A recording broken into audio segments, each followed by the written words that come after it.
Hi everyone, my name is Casper and I'm a Singaporean in my 30s.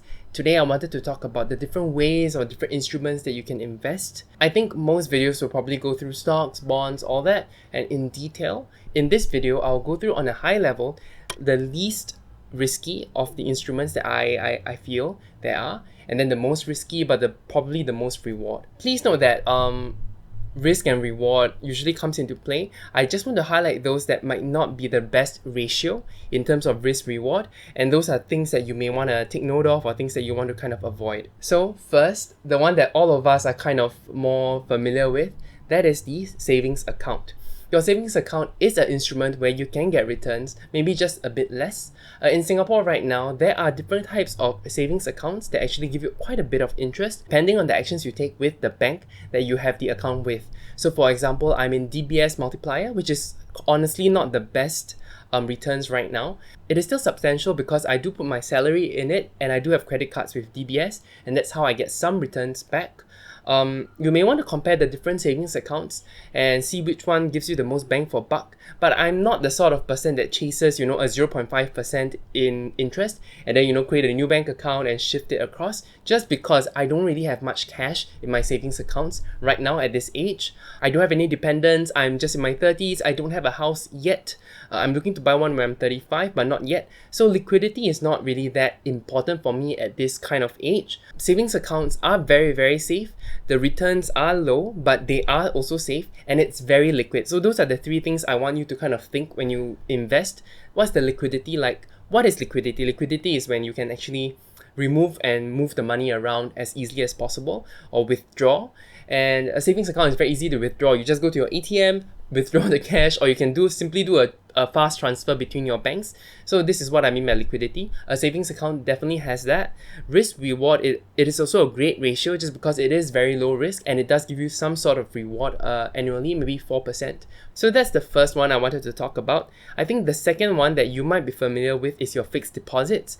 At my age right now, I have not gone into fixed deposits just because I do have a higher risk appetite. Honestly, I should be looking at fixed deposits in a way because I am going to buy my house in about 2 years' time. So putting my money into fixed deposits ensures that I don't lose it because it's with a reputable bank. At the same time, I do get some returns that are guaranteed from it. So that is the second instrument that you guys can actually look at. Recently, I've heard certain banks actually having great promos for their fixed deposits. You might have to be in some of their special groups or something to get a promo code. You might have to be a high net worth individual with that bank to be able to get such great returns. Unfortunately, I'm not. As I mentioned, I don't really have a lot of cash right now. Yeah, but that's something you should consider if you do need your money kind of liquid, because I know that fixed deposits can be quite short term. So that's the second instrument I wanted to talk about. It is pretty liquid, not as liquid as savings accounts, but liquid enough because they are short-term instruments, and their risk reward is also pretty good ratio. Pretty safe, and you do get a guaranteed reward. The instrument I wanted to talk about today is government securities. There are different types. One of the most popular types that I do buy is the Singapore savings bonds. These are for Singaporeans. I think, I'm not sure about foreigners. You can look into it. You can do a quick Google, Singapore savings bond. Every month it is released, and every month they tell you about the average return that you'll get over 10 years. So what happens with a Singapore savings bond is when you buy it or you get it, the returns will start off lower, and then throughout the 10 years it gets higher. The bad thing about this is it doesn't compound, so it pays you out in cash every 6 months. So that cash will have to be reinvested elsewhere. It cannot be compounded. But at the same time, the risk is pretty low because it's guaranteed by the government. The returns are pretty good right now because they are telling you exactly what you get. So it's guaranteed, number one. That's most important. Find out whether things are guaranteed. And number two, because of the high interest rates in the US right now, is influencing the whole world, right? I think early last year, the rates were maybe 1%. Right now, it's about 3%. So it's a great time to actually enter the SSB if you do have cash. And it is pretty liquid because you can actually liquidate your SSB at any time. I think there is still a lag time of maybe a month before things actually get withdrawn into cash. So that's something you want to take note of. I am a proponent of SSB. I really like this Singapore savings bond and how it's designed, and I do have quite a bit of it. At the same time, there is a maximum of 200k. I'm nowhere near that, but if you are, that's where you have to stop. Every individual in Singapore can only get up to 200k. Apart from SSB, there are other government instruments that I encourage you to look at. I will not go into great detail here. T-bills are one of them. Those are short-term instruments of, I think, 6 months and 1 year. So that's something you want to take note. It is pretty unique because it's also a bond. So what happens is you put in maybe 10,000. You don't know the amount yet. After the bidding, there's a non-competitive and competitive bid. Once the bidding is over, they tell you how much you'll be getting. They'll take your money and they'll give you back the returns you get. So at the end of the 6 months, they return you the amount of money you actually put in, which is the same amount, but you do get refunded your return at the beginning. So that's how T-bills work on a very high level. Let me know if you want to know more. I can actually go through how you get a T-bill on the website, the dates you need to take note of because they are important, the dates, how it generally works, treasury bills in Singapore. Comment down below if you want to know more about that. There are other government securities, but these two I think are the most relevant to this video. I will want to move on to the fourth instrument that I want to talk about, and that's your financial advisor. So you meet financial advisors on the street. They might be insurance, they may be purely investments, they can be a combination of both. I do want to tell you that the risk reward for this is really low. It's a really bad ratio just because everyone will be taking a cut of the returns you get. I'm not saying that there are no good financial advisors. There are always good apples in a bad barrel, but most of them are pressured by their bosses to actually make sales or make commission. So they may not have your best interest for you. If you really do want a financial advisor that is not motivated in this way, I do recommend looking at the financial advisors from Money Owl. You do have to pay them a fee, but that's because it's a flat fee. They are not motivated by selling you a high value endowment plan that you don't need.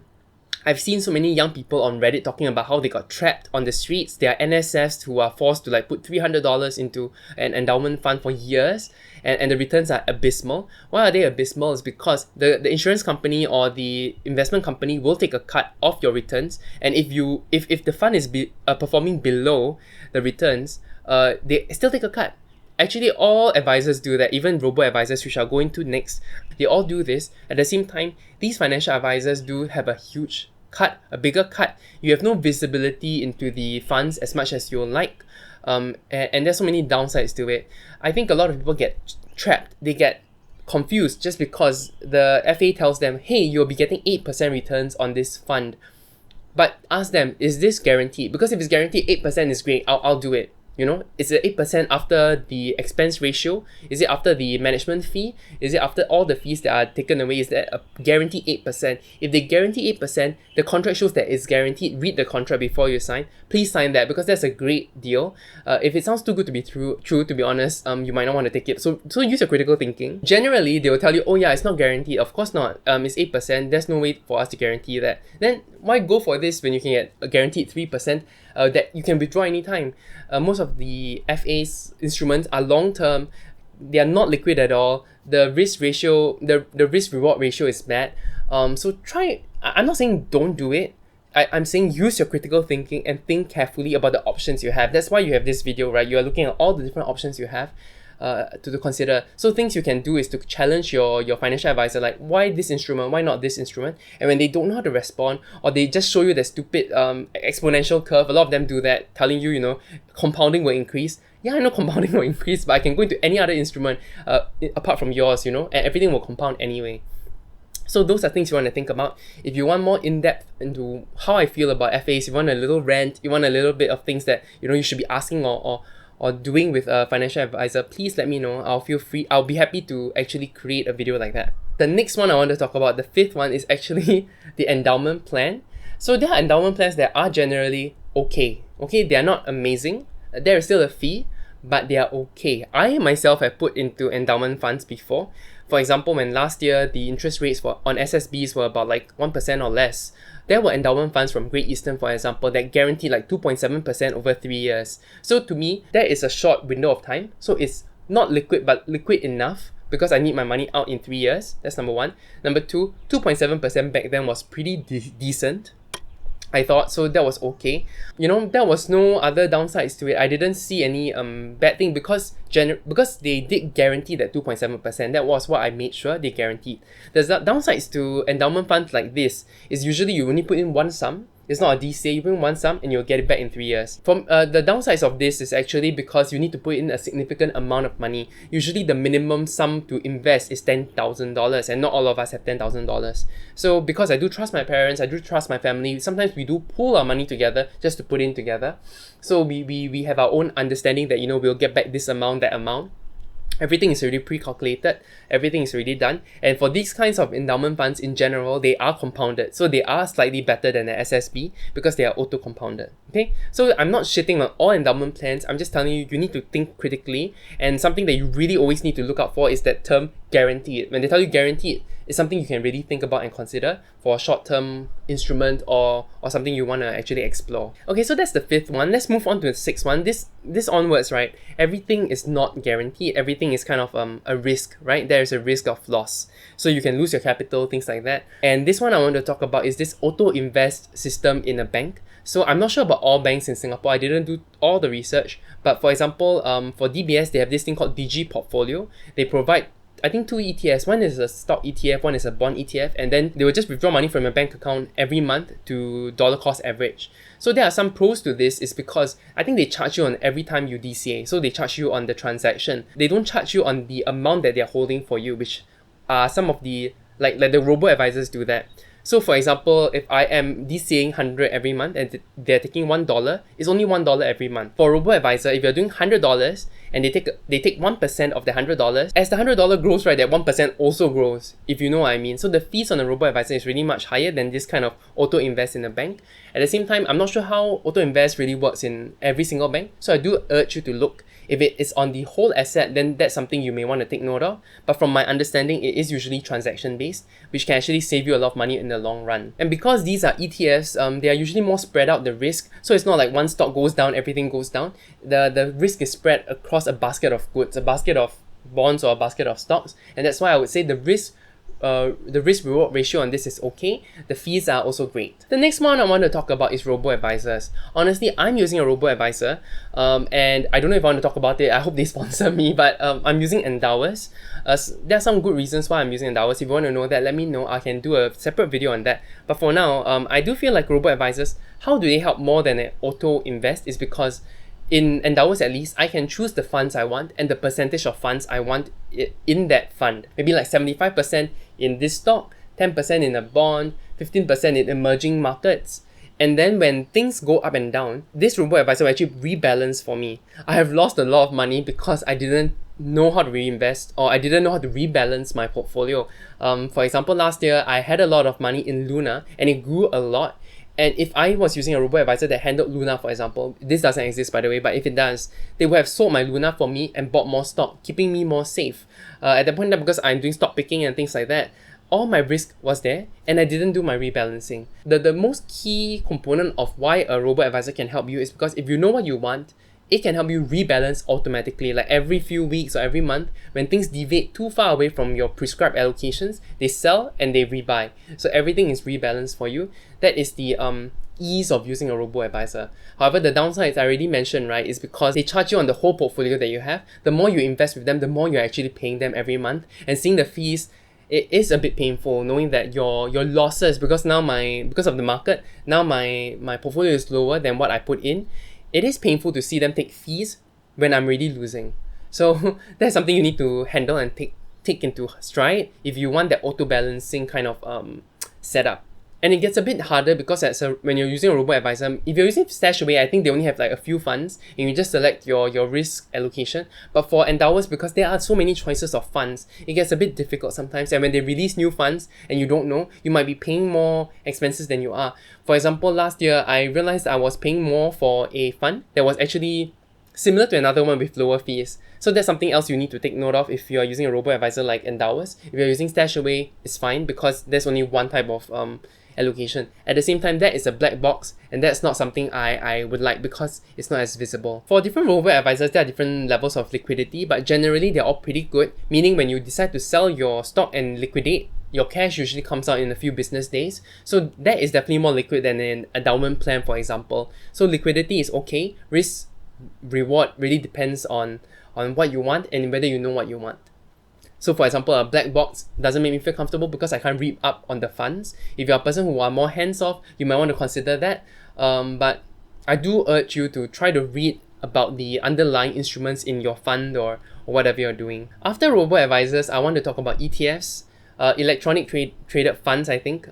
They are quite similar to unit trusts, only unit trusts are more expensive. So I kind of lump these two together most of the time just because they are a basket of goods. This is similar to the auto invest in a bank. So the auto invest in the bank helps you do it in an ETF. This one you buy yourself. So I think there are like Fund Supermart and other websites like interactive brokers that allow you to buy the ETFs that you want.